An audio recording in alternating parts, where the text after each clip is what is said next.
নমস্কার নমস্কার নমস্কার নমস্কার নমস্কার নমস্কার নমস্কার নমস্কার নমস্কার আপনাদের সবাইকে সবাইকে সবাইকে নমস্কার জানাচ্ছে আপনাদের সৌমিত্র বসু।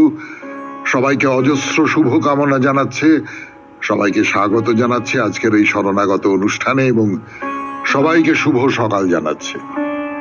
শুভ সকাল, শুভ সকাল। আজকে নানান কারণে বিশেষ দিন, তার মধ্যে একটি তো হচ্ছে আজ ষট পঞ্চমী ব্রত, মতান্তরে নাগ পঞ্চমী, শ্রী শ্রী মনসা দেবী অষ্টনাগ পূজা, পরম গুরুদেব শ্রীমৎ স্বামী ব্রহ্মানন্দ গিরি পরমহংসদেবের শুভ আবির্ভাব উৎসব। আজকে চাকদহ বা চাকদায় শ্রাবণী শুক্লা পঞ্চমী সেই উৎসব হবে। আজ ভারত ছাড়ো আন্দোলনের বর্ষপূর্তি দিবস। 9ই আগস্ট ভারত ছাড়ো আন্দোলন হয়েছিল, স্বাধীনতা সংগ্রামের একটি অত্যন্ত গুরুত্বপূর্ণ অধ্যায়। এবং আজকে নাগাসাকি দিবস। আপনারা জানেন হিরোশিমা এবং নাগাসাকি, সেই নাগাসাকিতে বোমা পড়েছিল আজকের দিনটাতে। সেই অর্থে আজকে খুব গভীর শোকের দিন, মানব সভ্যতার পক্ষে অত্যন্ত বিষাদের, অত্যন্ত কষ্টের, অত্যন্ত দুঃখের দিন আজকে। এবারে বলি বেনি মাধবশীলের পঞ্জিকা অনুযায়ী আজকের দিনটার কথা। আজকে 24শে শ্রাবণ 1431, ইংরেজি 9ই আগস্ট 2024, শুক্রবার, আজ পঞ্চমী। সূর্যোদয়ের সময় ভোর 5টা বেজে 14 মিনিট, সূর্যাস্তের সময় সন্ধে 6টা বেজে 12 মিনিট। নক্ষত্র হস্তা, জন্মে কন্যা রাশি, বৈশ্যবর্ণ, মতান্তরে শূদ্রবর্ণ, দেবগণ। রাত্রি 1টা বেজে 9 মিনিট গতে রাক্ষসগণ। আমাদের হোয়াটসঅ্যাপে চিঠি পাঠাবার নাম্বার 9831922927। চিঠির গোড়ায় অতি অবশ্যই SG লিখতে হবে। সে তো আপনারা জানেন, আপনারা কালকে প্রচুর চিঠি পাঠিয়েছেন, তার খুব সামান্য অংশ খানিকটা পড়া হয়েছে গতকালের বৃহস্পতিবারের যে চিঠিপত্রের আসরে। এবারে বলি আজকের অনুষ্ঠান সম্পর্কে। আজকের অনুষ্ঠানে প্রথমে তো পুরাণ চিরন্তন। পুরাণ চিরন্তনে ভগীরথ প্রথমে ব্রহ্মাকে আহ্বান করেছেন তপস্যা করে, তারপর মহাদেবকে আহ্বান করেছেন। ঠিক হয়েছে, গঙ্গা পৃথিবীতে নামবেন এবং শিব জটা জুটো বিস্তার করে দাঁড়িয়ে থাকবেন, গঙ্গা সেই জটার উপরে নামবেন। এবার গঙ্গা তো ঠিক করেছেন যে আমি এমন বেগে শিবের মাথার উপরে নামবো যে শিবকে শুদ্ধ ভাসিয়ে নিয়ে চলে যাব। এরকম একটা সাংঘাতিক ঘটনা ঘটতে চলেছে। দেবতা, দানব, যক্ষ, রক্ষ, কিন্নর, গন্ধর্ব যে যেখানে আছে তারা সকলে একেবারে অধীর আগ্রহে অপেক্ষা করে আছে ঘটনাটা কি ঘটে দেখবার জন্য। এইখান থেকে শুরু করব আমাদের পুরাণ চিরন্তন, তারপর স্বামী বিবেকানন্দের রচনা থেকে পাঠ, আমার জীবন ও ব্রত, এই রচনা থেকে খানিকটা পাঠ করে শোনাবো আপনাদের। তারপর ঠাকুর শ্রী রামকৃষ্ণ পরমহংসদেবের কথামৃত থেকে পড়ে শোনাবো আপনাদের চিঠিপত্র, এবং শেষে বাইরে দূরে 92.7 বিগ FM শরণাগত অনুষ্ঠানে এখন পুরাণ চিরন্তন। আপনাদের সৌমিত্র বসু শোনাবে গঙ্গা অবতরণের গল্প। 7 বিগ FM শরণাগত অনুষ্ঠান শুনছেন। আমি আছি আপনাদের সঙ্গে, আপনাদের সৌমিত্র বসু। গঙ্গা পৃথিবীতে নেমে আসবেন শিবের জটার উপর। সেই জটা দিয়ে শিব ধারণ করবেন গঙ্গার প্রচন্ড গতিবেগ, এবং তাকে ধারণ করে তারপরে গঙ্গাকে বইয়ে দেবেন এই পৃথিবীর মাটিতে। এই হচ্ছে কথা। তো এটা দেখবার জন্য তো চারপাশে সবাই খুব জড়ো হয়েছেন। গঙ্গা ঠিক করেছেন শিবকে শুধু ভাসিয়ে দেবো আজকে। তা সবাই খুব অধীর আগ্রহে অপেক্ষা করে রয়েছেন। তারপর একেবারে 10 দিক কাঁপিয়ে গঙ্গা দেবী স্বর্গ থেকে লাফিয়ে পড়লেন মহাদেবের জটার উপরে। তো শিব মনে হলো, যাচ্ছা আমাকে তো ভাসিয়ে দেবে বলে মনে করেছিলে, সেই রকম করেই তো একবারে তীব্র গতি নিয়ে ঝাঁপিয়ে পড়েছ আমার উপর, তা আমি তোমাকে একটু আমার শক্তিটা বোঝাই বলে শিব মাথা ভর্তি জটাকে আরো বড় করে ফেললেন। গঙ্গা সেই জটার মধ্যে পড়েছেন, পড়ে তার মধ্যে ঘুরে বেড়াচ্ছেন, ঘুরে বেড়াচ্ছেন, ঘুরে বেড়াচ্ছেন, ঘুরে বেড়াচ্ছেন, বেরোবার কোনো পথ খুঁজে পাচ্ছেন না, জটার মধ্যেই শুধু ঘুরে বেড়াচ্ছেন। এই কি গোলক ধাঁধা রে বাবা, এ ভুল ভুলাইয়ার মতন তো। জটার ভেতরের ফাঁকে ফাঁকে যেন পথ হারিয়ে ফেলা একটা বাচ্চা মেয়ে ঘুরে বেড়াচ্ছেন, বাইরে আসতে পারছেন না। এদিকে গঙ্গা শিবের জটার উপরে পড়েছেন, কিন্তু বাইরে বেরিয়ে আসছেন না, তাই নিয়ে ভগীরথ খুব চিন্তায় পড়ে গেছেন।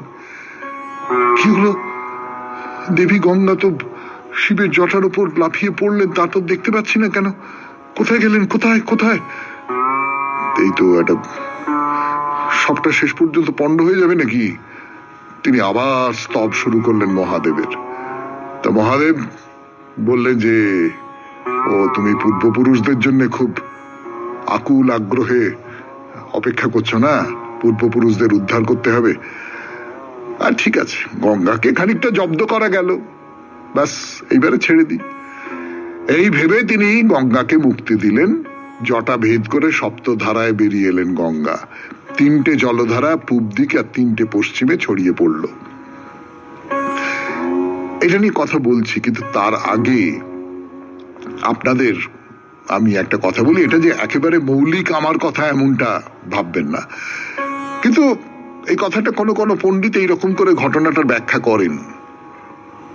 সেই ব্যাখ্যাটা হচ্ছে যে, এই যে গঙ্গা বয়ে একেবারে সমুদ্র পর্যন্ত পড়েছে, এইটা কি গঙ্গা নিজের থেকে ওই রকম করে গঙ্গা ঝাঁপ দিয়ে পড়েছেন স্বর্গ থেকে?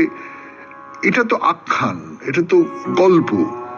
এটা সত্যি সত্যি এইরকমটা তো আমরা কেউ ভাবি না। গঙ্গা হিমালয় থেকে নিচে নেমে এসেছেন, এবং এটাই হয়তো ভাবা যেতে পারে যে ভগীরথ তিনি একজন, যাকে ইরিগেশন বলে, তার একজন খুব পণ্ডিত মানুষ, তার একজন খুব জ্ঞানী মানুষ, এবং তার ব্যাপারে খুব দক্ষ একজন ইঞ্জিনিয়ার, সোজা কথা। তিনি গঙ্গাকে এইভাবে নিয়ে এসেছিলেন। সেটা গল্পে ওই রকম একটা চেহারা নিয়েছে। পুরাণের গল্পের মধ্যে তো কতগুলো সত্য, কতগুলো বাস্তব ঘটনা ওরকম একটা রূপকের আবরণে, ওরকম একটা হয়তো ধর্মীয় আবরণে, দেবতা ইত্যাদিদের আবরণে সেই কথাগুলো প্রকাশিত হয়। তো সেই রকম করে হয়তো বেরিয়ে এসে, যদি এইভাবে ভাবি, তাহলে তার সূত্র ধরে আরো একটা দুটো কথা বলবার আছে আমার। সেই কথাগুলো বলবার জন্য ফিরে আসছি, তার মাঝখানে একটু গান শুনে নি। 92.7 বিগ FM এ শুনছেন শরণাগত পুরাণ চিরন্তন। চিরন্তন শুনছেন 92.7 বিগ FM এ শরণাগত অনুষ্ঠানে। যেটা বলছিলাম আপনাদের, তো এই যে স্বর্গ থেকে গঙ্গা নেমে আসছেন, স্বর্গ বলতে আমি বলছি যে একেবারে হিমালয়ের উত্তরে যেখান থেকে নেমে আসছেন গঙ্গা। এই যে শিবের জটা, শিবের জটার মধ্যে গঙ্গা হারিয়ে গেলেন, এটার একটা একটা একটা তাৎপর্য আমার মনে হয়। তখন হিমালয়ে বরফ সাদা যে হিমালয়, সেইখান থেকে গোমুখ থেকে গঙ্গার উৎপত্তি হচ্ছে, সেখান থেকে নেমে আসছেন। তারপরে কিন্তু গঙ্গা হারিয়ে গেলেন। কোথায় হারিয়ে গেলেন? হিমালয়ের যে গভীর অরণ্য, সেই অরণ্যের মধ্যে গঙ্গা ঢুকে গেলেন, এবং তারপরে তাকে আর দেখা যাচ্ছে না। সে গভীর বন জঙ্গল, তার ভেতর দিয়ে কোথা দিয়ে তিনি আসছেন সেটা বুঝতে পারা যাচ্ছে না। পুরাণের মানুষ, পুরাণ যে সময় রচিত হচ্ছে সেই সময়কার মানুষ, তারা তাহলে গঙ্গার এই পৃথিবীতে আগমনকে এইভাবে দেখছে। এই যে হিমালয়ের যে নানান গাছপালা বনাঞ্চল, তার মধ্যে গঙ্গা হারিয়ে যাচ্ছেন, সেইটাকে তারা দেখছে শিবের জটার মধ্যে হারিয়ে যাওয়া। এবং অসামান্য সুন্দর উপমা, আমার তো মনে হয় অসাধারণ সুন্দর উপমা ব্যবহার করেছেন। তো যাই হোক, আমরা আবার পুরাণের গল্পে ফিরে আসি। গঙ্গা 7টা ধারায় বেরিয়ে এসেছেন। 3টে জলধারা পূর্ব দিকে আর 3টে পশ্চিমে ছড়িয়ে পড়েছে। এই মূল যে ধারাটা, সেটা ভগীরথের পেছনে পেছনে পেছনে পেছনে এসে দক্ষিণ পূর্বগামী হলো। জল জল জল, আর সেই জলে দুনিয়ার যত পশু পাখি কীট পতঙ্গ সব সতেজ হয়ে উঠল। ভগীরথ রথে চেপে যাচ্ছেন দ্রুত বেগে সাগরের দিকে, আর পেছনে পেছনে গঙ্গা তাকে অনুসরণ করতে করতে যাচ্ছেন। তো চলতে চলতে চলতে চলতে একটু বেশি উৎসাহ মানে গঙ্গাকে নামিয়ে এনেছেন, কতক্ষণে তাকে সাগরে পৌঁছে দেবেন। করতে করতে পথে জহ্নু মুনির আশ্রম। তো মুনি তখন ধ্যান করছেন, কিছু বোঝবার আগেই তার আশ্রম গঙ্গার জলে ভেসে গেল। আর মুনি তো ভয়ঙ্কর রেগে গেছেন। জহ্নু মুনি তিনি প্রচন্ড রেগে গিয়ে পুরো গঙ্গাকে অবলীলাক্রমে খেয়ে ফেললেন। তো ভগীরথ কিছু বুঝতে পারেননি। গোড়ায় কি হলো, গঙ্গা এই ছিলেন, কোথায় চলে গেলেন? আর তো গঙ্গা নেই, জলের আওয়াজ পাচ্ছি না, কি হলো? কিছু নেই, জহ্নু মুনি ধ্যান করছেন, সব বুঝতে পারলেন তিনি। আজকে এই পর্যন্তই থাক। এরপরে আগামীকাল আপনাদের কেমন করে জহ্নু মুনির হাত থেকে গঙ্গা নিস্তার পেলেন সেই খবর গল্প বলবো। এবারে তাহলে চলে আসি স্বামী বিবেকানন্দের রচনা থেকে পাঠ। এই পর্বে আমার জীবন ও ব্রত, এই নিয়ে স্বামীজির লেখা পড়ে শোনাবো গানের পর। আপনাদের সৌমিত্র বসু স্বামী বিবেকানন্দের রচনা থেকে পাঠ করে শোনাচ্ছে। রচনার নাম আমার জীবন ও ব্রত। আরেকটি মহৎ শিক্ষণীয় বিষয় আছে। বস্তুত আপনারা কাহাকেও সাহায্য করিতে পারেন না। আমরা কে কাহার জন্য কি করিতে পারি? আপনি আপনার রীতি অনুসারে গড়িয়া উঠিতেছেন, আর আমি আমার ভাবে। সকল পথই শেষ পর্যন্ত রোমে আসিয়া মিলিতে হয়, এ কথাটি মনে রাখিয়া আমি হয়তো আপনাদের জীবনে কিছুটা গতি সঞ্চার করিতে পারি। জাতীয় জীবন ধীরে ধীরে গড়িয়া উঠে। এ পর্যন্ত কোনো জাতিগত সভ্যতাই সম্পূর্ণ সার্থক হয় নাই। ওই সভ্যতাকে কিছুটা আগাইয়া দাও, তবেই উহা স্বীয় লক্ষ্যে পৌঁছিবে। ওই সভ্যতাকে আমূল পরিবর্তিত করিতে চেষ্টা করিবেন না। একটি জাতির প্রচলিত প্রথা, নিয়ম কানুন, রীতিনীতি বাদ দিলে তাহার আর কি অবশিষ্ট থাকে? ওইগুলি জাতিকে সংহত করিয়া রাখে। কিন্তু অতি পণ্ডিত এক বিদেশী আসিয়া বলিলেন, দেখো, তোমাদের সহস্র বৎসরের রীতিনীতি নিয়ম কানুন ছাড়িয়া দিয়া আমার এই নিরেট পাত্রটি গ্রহণ করো। ইহা নিতান্ত মূর্খতা। পরস্পর পরস্পরকে সাহায্য করিতে হইবে, কিন্তু এ বিষয়ে আমাদের আরেকটু অগ্রসর হইতে হইবে।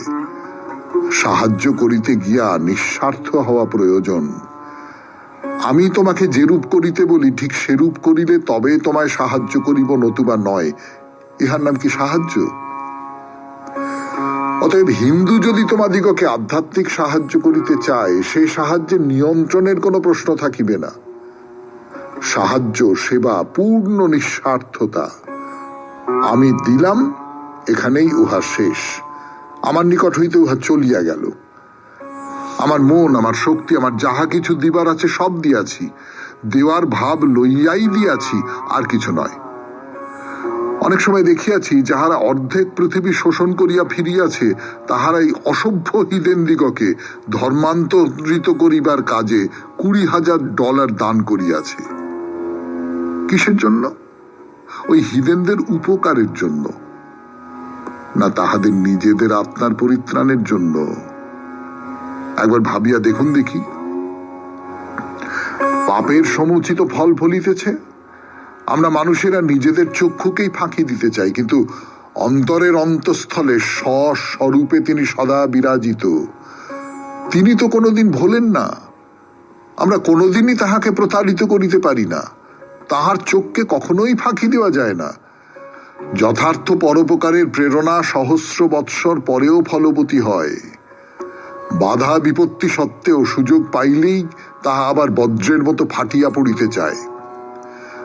আর যে ভাবাবেগের পশ্চাতে স্বার্থান্বেষী মনোবৃত্তি থাকে, সংবাদপত্রে শিরোনামার সমারোহ এবং লক্ষ লক্ষ লোকের করতালি লাভ করিলেও উহার উদ্দেশ্য ব্যর্থ হইবেই।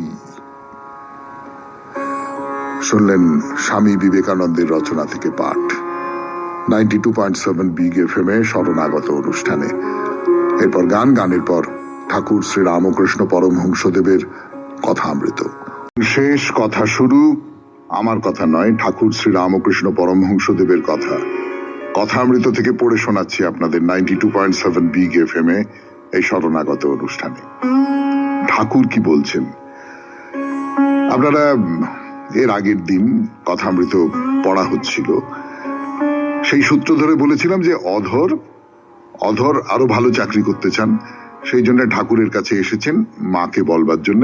মাকে বলেওছেন ঠাকুর, মাকে বলেছেন যে এরম বলছে, দেখ যদি কিছু হয় তো খারাপ কি, এইরকম করে বলেছেন আর কি। খুব যে গা লাগিয়ে বলেছেন, মন লাগিয়ে বলেছেন তা নয়, খুব মন লাগিয়ে গা লাগিয়ে বলবার মতো বিষয়ও নয়, ঠাকুর ওই রকম করে বলবেনও না, কিন্তু বলে দিয়েছেন আচ্ছা ঠিক আছে, আলগোছে বলা বলতে যেটা বোঝায় আর কি সেটা বলে। তারপর অধরের সঙ্গে নানান রকম কথাবার্তা হচ্ছে, এবং সেই কথাবার্তার মূলটা যেটা, সেটা হচ্ছে যে যিনি সত্যিকারের যোগী, যিনি সত্যিকারের ত্যাগী, তিনি কিন্তু মানে তার মনোভাবটা হচ্ছে ও ভগবান দেবেন, দিয়ে দেবেন।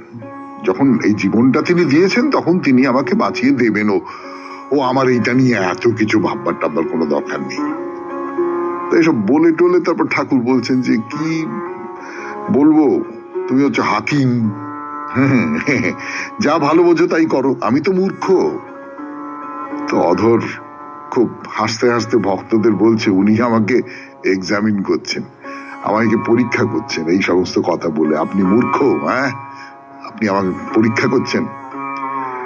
তো ঠাকুর বলছেন যে নিবৃত্তি ভালো। দেখো না, আমি সই করলাম না, ঈশ্বরই বস্তু আর সব অবস্তু।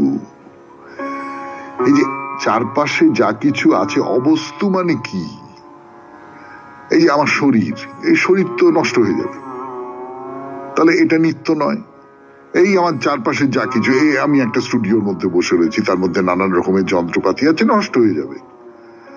এই যা কিছু চারপাশে দেখছি আমরা, যা কিছুর মধ্যে আমরা বাস করছি, সব তো নষ্ট হয়ে যাবে, সবই তো অনিত্য, সব কদিনের খেলা। একমাত্র নিত্য বস্তু হচ্ছেন সেই ঈশ্বর। সেই ঈশ্বরকে মনে রাখো, সেই ঈশ্বরের দিকে ধ্যান দাও, সেই ঈশ্বরকে লক্ষ্য করো। তোমার আসল লক্ষ্য বস্তু হচ্ছেন তিনি, আর কিচ্ছু না। এইটা মনে রাখবার চেষ্টা করো। তো হাজরা এসে ভক্তদের কাছে মেঝেতে বসেছেন। হাজরা কখনো কখনো সৌহং করেন। লাটু প্রমুখ ভক্তদের বলেন তাকে পুজো করে কি হয়, তারই জিনিস তাকে দেওয়া। একদিন নরেন্দ্রকেও তিনি ওই কথা বলেছিলেন যে পুজো করে কি হবে, আমি তাকে যা দিয়ে পুজো করছি সেই সমস্ত তো তিনি আমাকে দিয়েছেন, তাহলে আমি আবার তাকে ফেরত দিয়ে দিচ্ছি, এর কি মানে আছে? তো শ্রীরামকৃষ্ণ হাজরাকে বলছেন, লাটুকে বলেছিলাম কে কারে ভক্তি করে। হাজরা বলে ভক্ত আপনি আপনাকেই ডাকে। সত্যি সত্যি কথাটা কিছু মিথ্যে নয়। আমার ভেতরে যদি তিনি থাকেন, আমার ভেতরে যদি ভগবান থাকেন, তাহলে আমি যখন ভগবানকে ডাকছি আমি তো আসলে আমার নিজেকেই ডাকছি। এই কথাটা খুব ভেবে দেখবার আছে বলে আমার নিজের মনে হচ্ছে। জানেন, ধরুন ভগবান মানে কি, আমার ভেতরে তিনি আছেন মানে কি? আমার ভেতরে যে শুদ্ধতা আছে, যে পবিত্রতা আছে, আমার ভেতরে যে কলুষহীন যে সত্তাটা আছে, আমি যদি ধরে নিই তিনিই ভগবান, তাহলে আমার সেইটাকে আমি ডাকছি, সেইটা আমার ভেতরে তা আছে, তাকে আমি ডাকছি। 92.7 বিগ FM এ শুনছেন কথামৃত থেকে পাঠ। আমি আপনাদের সৌমিত্র বসু ফিরে আসছি। একটু গান শুনে নি। যে ভক্ত আপনি আপনাকেই ডাকে, তার ভেতরে যে শুদ্ধ সত্তাটি আছে তাকেই তো ডাকে সে। তো শ্রীরামকৃষ্ণ বলছেন এ তো খুব উঁচু কথা। বলি রাজাকে বৃদ্ধাবলী বলেছিলেন তুমি ব্রহ্মদেবকে কি ধন দেবে, কি ধন দেবে, এই সবটাই তো তাঁর, তিনি আবার তাকে কি অর্পণ করবেন? সে বলি রাজার গল্প তো আমরা সবাই জানি, যে ত্রিপাদ ভূমি সমস্তটা নিয়ে নিলেন। তো তুমি যা বলছো ওইটুকুর জন্যই সাধন ভজন, তার নাম গুণগান, তার নাম করা, এর চেয়ে বেশি আর কিছু নয়। আরে আপনার ভিতর আপনাকে দেখতে পেলে তো সব হয়ে গেল। ওইটি দেখতে পাবার জন্যই তো সাধনা, আর ওই সাধনার জন্যই শরীর। যতক্ষণ না স্বর্ণ প্রতিমা ঢালাই হয় ততক্ষণ মাটির ছাঁচের দরকার হয়। প্রতিমা হয়ে গেলে মাটির ছাঁচটা ফেলে দেওয়া যায়, ঈশ্বর দর্শন হলে শরীর ত্যাগ করা যায়। তাহলে নিজের ভেতরে নিজেকে সত্যি সত্যি দেখা, আত্মানং বিদ্ধি, নিজেকে জানো, তুমি কে, আমি কে, আমি কিরকম, সেইটা জানা, আমার ভেতরে যে ঈশ্বর আছেন তাকে জানা, সেই আমার ভেতরকার যে যে যে ঈশ্বর, আমার ভেতরকার যে শুদ্ধতা, আমার ভেতরকার যে পবিত্রতা, সেটা আচ্ছন্ন হয়ে আছে, নানা কিছুতে আচ্ছন্ন হয়ে আছে, আমি তাকে দেখতে পাই না। আমরা যখন চুপ করে এক কোণে বসে ভাবি আমি কে, আমি কে, আমরা যদি এরকম করে ভাবি, তাহলে যে যে সমস্ত পরিচয়গুলো ফুটে ওঠে আমার ভেতর থেকে, সেগুলো আমার সত্য পরিচয় নয়, তার ভেতরে আরো একটা কিছু রয়েছে, সেইটা অন্ধকারে ঢাকা রয়েছে, সেইটা পাঁচিল দিয়ে ঘেরা রয়েছে, সেইটাকে আবিষ্কার করা, এইটা হচ্ছে কাজ। এইটার জন্যই সাধন ভজন। তো একবার সেইটা যদি আবিষ্কার হয়ে যায়, ব্যাস, আর কিছু না। তাহলে তারপরে তার দেহ রাখবার দরকার নেই, দেহের ভেতরে তিনি আছেন, সেই তাকে পেয়ে গেলাম, আর দেহ রেখে কি হবে। বলে একটা ভারী চমৎকার উপমা দিচ্ছেন, যে একটা সোনার মূর্তি গড়বার জন্য একটা মাটির ছাঁচ তৈরি করতে হয়। মূর্তিটা গড়া হয়ে গেল, আর ছাঁচ নিয়ে কি হবে, ছাঁচটা ভেঙে ফেলে দেবো। তো এই হলো সাধনার মানে। বলে বলছেন তিনি শুধু অন্তরে নয়, অন্তরে বাহিরে। কালীঘরে মা আমাকে দেখালেন সবই চিন্ময়, মাই সব হয়েছেন। প্রতিমা, আমি, কোষাকুষি, চুমকি, চৌকাঠ, মার্বেল পাথর, সব সব সব সব চিন্ময়। সবের মধ্যে প্রাণ আছে, সবের মধ্যে তিনি আছেন। শুনছেন শরণাগত, কথামৃত থেকে পাঠ করছি আমি, আপনাদের সৌমিত্র বসু। আরো পাঠ করবার জন্য ফিরে আসছি গানের পর। 92.7 বিগ এফএম এ শরণাগত অনুষ্ঠানে শুনছেন কথামৃত থেকে পাঠ। বলছি যে ঠাকুর বলছেন ভক্তি পার হয়ে যাচ্ছে, তাকে অনুভব করছি আমার ভেতরে, তিনি আছেন আমার ভেতরে। তো অধর মজা করে বলছেন যে আমাদের এত কথা হলো, ইনি মানে মাস্টারমশাই, তিনি একটাও কথা বলেননি। তো শ্রীরামকৃষ্ণ বলছেন কেশবের দলের একটি 4টে পাশ করা ছোকরা, এই ছোকরাটি কে? কথামৃতে মাস্টারমশাই বলছেন বড়দা, 4টে পাশ করেছে, পড়াশোনা করা লোক, পণ্ডিত লোক, লোকে মানে গনে এসব নানা রকম করে। তো সে সবাই আমার সঙ্গে তর্ক করছে দেখে কেবল হাসি, আর বলে এর সঙ্গে আবার তর্ক। কেশব সেনের ওখানে একবার তাকে দেখলাম, কিন্তু তেমন চেহারা নেই। এইটা একটা খুব বড় কথা, জানেন তো, তর্ক। মানে আমরা তর্ক করি, আমরা নানান বিষয় নিয়ে তর্ক করি। আমাকে একজন বলেছিল যে তর্কে কোনো ফল হয় না, কখনো তর্ক করে কখনো কাউকে হারানো যায় না। তো একটা ব্যাপার হয়, নিজের মনের ভেতরকার যুক্তিগুলো নিজের কাছে স্পষ্ট হয়ে ওঠে, বা যুক্তিগুলো যে নেই সেটা স্পষ্ট হয়ে ওঠে। আপনি যদি খুব খোলা মনে তর্ক করতে পারেন, তখন আপনি তর্ক করতে করতে বুঝতে পারেন যে না, এই জায়গায় কিন্তু আমার যুক্তি কাজ করছে না, আমি একটা আবেগের জায়গা থেকে, সংস্কারের জায়গা থেকে কথা বলছি। কিন্তু এক্ষেত্রে ব্যাপারটা আলাদা। এক্ষেত্রে যে ব্যাপারটা, সেইটা হচ্ছে যে ঠাকুরের সঙ্গে তর্ক করে, ব্রাহ্ম সমাজের লোকজনেরা সব তর্ক করে, নিরাকার সাকার নিয়ে নানান রকম তর্ক। তর্ক মানে কি, একদল খুব পণ্ডিত লোক, তারা নানান রকম বইপত্র পড়েছে, কিন্তু ভেতরের উপলব্ধি সেই রকম ভাবে নেই। আর ঠাকুর তো ভেতরের উপলব্ধিতেই চলেন। এই দুজনের মধ্যে তর্ক হচ্ছে। তা ওই যে লোকটি যে 4টে পাশ করেছে, সে বোঝে, সে বলে ওর সঙ্গে তর্ক করে কি হবে, ওর সঙ্গে কোনো তর্ক নেই। উনি গভীর বিশ্বাসের জায়গা থেকে কথা বলছেন, গভীর অনুভূতির জায়গা থেকে কথা বলছেন। ওর সঙ্গে তর্ক করে তো কোনো লাভ নেই। 92.7 বিগ এফএম এ শরণাগত অনুষ্ঠানে কথামৃত থেকে পাঠ এইখানেই বরং শেষ করি। এরপরে চিঠিপত্র আবার আগামীকাল। আজকে দুটো চিঠি পড়ব। প্রথম চিঠিটা খুব ছোট্ট, সেটি লিখেছেন ক্ষিতীশ চট্টোপাধ্যায়, দত্তবাগান, উত্তর কলকাতা থেকে। বয়স 90+, তাই আমরা পুরোহিত ছাড়া 3 ঠাকুরের পুজো করি, ঠাকুর রামকৃষ্ণ, রবীন্দ্রনাথ ঠাকুর আর ঠাকুর ভবা পাগলা।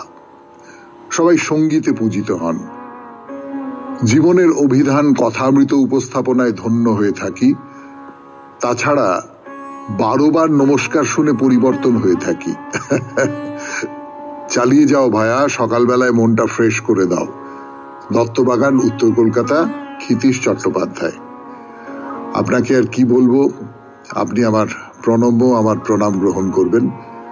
ভালো থাকবেন, ফ্রেশ মনে থাকবেন, এইটুকুই চাইতে পারি। পরের চিঠিটি লিখেছেন ডক্টর ঈশিতা দাস, শিশু চিকিৎসক, শ্রীরামপুর, হুগলি থেকে। ঈশিতা দেবীর চিঠি পড়ি এবার 92.7 বিগ FM এ শরণাগত অনুষ্ঠানে। পরম পূজনীয় দাদা মহাশয়, এই দাদা মহাশয়ের সম্বোধনটা নতুন। আজ আমি সরকারি হাসপাতালের একজন শিশু চিকিৎসক।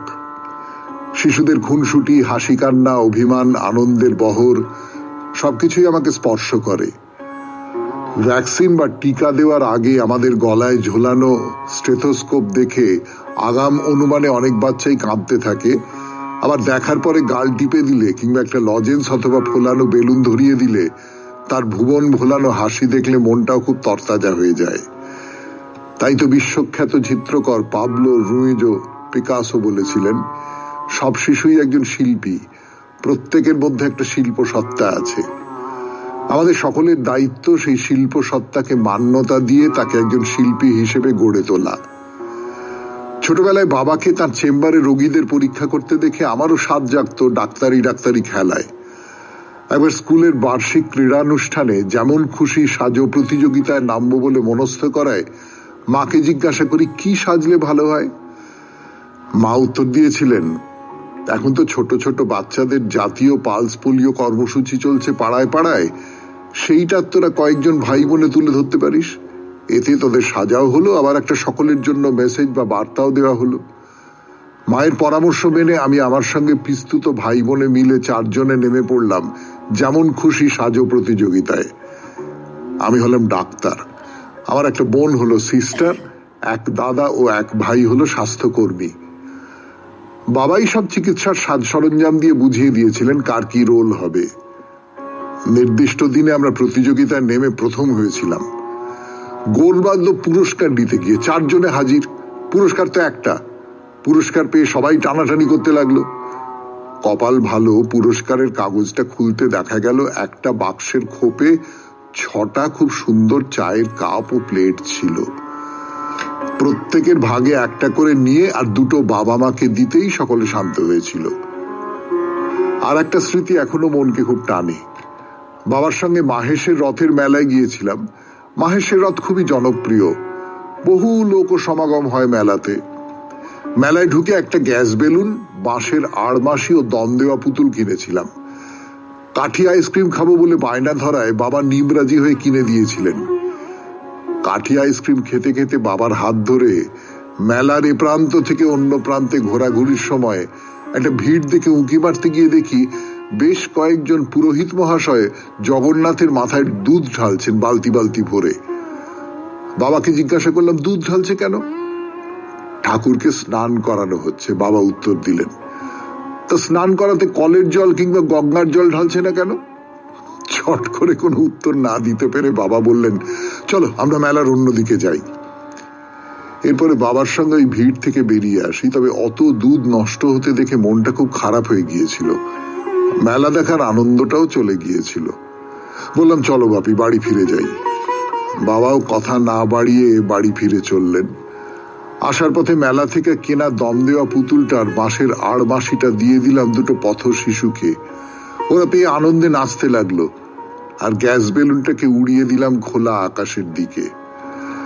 এক দৃষ্টে তাকিয়ে রইলাম বেলুনটার উড়ে যাওয়ার পথের দিকে। মনটা খুব হালকা হয়ে গেল। এরপর বাড়ি ফিরে এলাম। আজই কর্মজীবনে এখনো ভাবি কত শিশুই একটু দুধ খেতে না পেয়ে অকালে ঝরে যাচ্ছে মায়ের কোল থেকে, আর আমরা একটা ধর্মীয় সংস্কারে ভর করে কত দুধই না বিনষ্ট করছি। শরণাগত সৌমিত্র পরিবারের সকল শ্রোতা বন্ধুকে জানাই হার্দিক শুভেচ্ছা, ভালোবাসা ও বড়দের সশ্রদ্ধ প্রণাম। নমস্কারান্তে ডক্টর ঈশিতা দাস, শিশু চিকিৎসক, শ্রীরামপুর, হুগলি। অনেক ধন্যবাদ ঈশিতা দেবী। এবং যেটা আমার খুব মনে হলো যে একেবারে ছোট্ট বয়সে, বাচ্চা বয়সে আপনি এরকম একটা ঘটনায় এইরকম একটা প্রতিক্রিয়া প্রকাশ করেছিলেন যে মাথায় দুধ ঢালছে, এবং সেটা দেখে আপনার এতটাই কষ্ট হয়েছিল কম বয়সে। আসলে ডাক্তার বাবার মেয়ে তো, সেদিক থেকে কোথাও একটা এই যে নানান রকম কুসংস্কার, তার বিরুদ্ধে আপনার মনের মধ্যে একটা বোধ তৈরি হয়ে গিয়েছিল নিশ্চয়ই। তা নইলে তো আর 5টা বাচ্চার ক্ষেত্রে এটা হয়তো হওয়ার কথা নয়। আমি তো বাচ্চা নই, আমি তাদের মনস্তত্ত্ব ওরম করে বলতে পারবো না। যাই হোক, আপনাকে অনেক ধন্যবাদ চিঠিটার জন্য। এরপর বাইরে দূরে 92.7 বিগ FM এ শরণাগত অনুষ্ঠানে আমরা এখন আছি জয়রামবাটিতে। 0.7 বিগ FM এ শরণাগত অনুষ্ঠান শুনছেন আপনারা। আমি আপনাদের সৌমিত্র বসু। জয়রামবাটিতে যাত্রা সিদ্ধি মন্দিরের কথা বলা শুরু করেছিলাম আগের দিন। কামারপুকুরে যেমন ঠাকুর শ্রী রামকৃষ্ণ পরমহংসদেবের, জয়রামবাটিতে তেমনি যা কিছু দেখি সে সবকিছুর সঙ্গেই মা শারদামণির একটা যোগ আছে। তার ছোটবেলাটা তো কেটেছে এইখানে, ফলে সবকিছুর মধ্যেই তো তার স্মৃতি। এই যে যাত্রা সিদ্ধি মন্দির, নামটা খুব অন্যরকম না?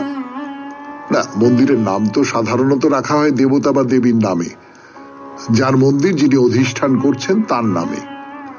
কিন্তু এখানে নামটা থেকে মনে হয় কোনো একটা বিশেষ ক্ষেত্রে চরিতার্থতা পাওয়ার জন্যই এই মন্দিরে পুজো দিতে হয়। যাই হোক, আপনাদের বলে রাখি, এই গ্রামের খুব সম্পন্ন পরিবার ছিলেন ঘোষেরা, জয়রামবাটির ঘোষ বংশ। তাদের কুলদেবতা হলেন ধর্মরাজ যাত্রা সিদ্ধি রায়। এই যে রায়, এটি কিন্তু আসলে একটা পদবী, কথাটা এসেছে রাজা থেকে, তার মানে শ্রেষ্ঠ, প্রধান। খেয়াল করে দেখবেন, কৃষ্ণকে অনেক সময় অনেক জায়গায় শ্যামরায় বলা হয়, রাজা। আর ধর্ম ঠাকুরের পুজো তো আমাদের বাংলায় প্রচলিত ছিলই, হয়তো তিনি কোনোভাবে এই ঘোষ বংশের কুলদেবতা হয়ে গিয়েছিলেন। যাকে যাকে যাকে যাকে যাকে ও সব বিচার করবেন পণ্ডিত জনেরা। আমরা বরং তত্ত্ব কথা ছেড়ে দিয়ে মন্দিরটা দেখি কেমন। দেখেই বোঝা যায় বেশ পুরনো আমলের মন্দির, হালকা চকোলেট রঙের মন্দির, পুরনো ধরনের তোরণ, জানলায় দরজায় তাদের মাথার উপর সবুজ রঙের পাতা দিয়ে অলঙ্করণ করা, সামান্য অলঙ্করণ, খুব বেশি কিছু না। বড় বড় সব থাম দিয়ে ঘেরা নাট মন্দির। বাইরে যে মূল তোরণ, তার গায়ে লেখা রয়েছে শ্রী শ্রী ধর্মরাজ যাত্রা সিদ্ধিদেবের মন্দির। জয়রামবাটিতে আমরা ঘুরে বেড়াচ্ছি শরণাগত পরিবারের লোকজনেরা। সে ভ্রমণ কাহিনী আজকের মতো এখনো শেষ হয়নি, আরো আছে। সেই আরো কথা বলবার জন্য আপনাদের সৌমিত্র বসু ফিরে আসছে গানের পর। জয়রামবাটি 92.7 বিগ FM এ শরণাগত অনুষ্ঠান শুনছেন। জয়রামবাটিতে আর কি কি দেখবার আছে? না, আছে তো অনেক কিছুই, সেসব এক এক করে ঘুরে ঘুরে দেখছি আমরা। এবারে সদানন্দ মিশনের দিকে যাই চলুন। মানে লোকের মুখে মুখে সদানন্দ মিশন, আসল পোশাকি নাম হলো শ্রী রামকৃষ্ণ সারদা মঠ ও মিশন। এটা এমনি একটা মঠ, তৈরি করেছেন ভক্ত মানুষেরা, এখানকার যারা ভক্ত মানুষ। আমি যতদূর জানি, এই যে রামকৃষ্ণ মিশন, তার সঙ্গে এর সরাসরি কোনো সম্পর্ক নেই। আর কিছু না, খুব একটা শান্ত স্নিগ্ধ পরিবেশের মধ্যে গিয়ে পড়তে পারবেন আপনি। খুব যে অনেক কিছু দেখবার আছে এমনটা নয়। হালকা গেরুয়া রঙের একটা বাড়ি, প্রচুর গাছপালা ভেতরে, ঠাকুর আছেন, মা শারদা আছেন, স্বামী বিবেকানন্দ বিরাজ করছেন। একটি বইয়ের স্টল আছে, ঠাকুরের ভক্তরা এখান থেকে বইপত্র কিনতে পারবেন। এখানে কিন্তু নিত্য পুজো হয়। এসে বসলেন, পুজো দেখলেন, বেশ ভালো লাগবে। দেখাতে হলো, তাহলে বেরিয়ে পড়ি। আর একটা আশ্রমে নিয়ে যাব আপনাদের।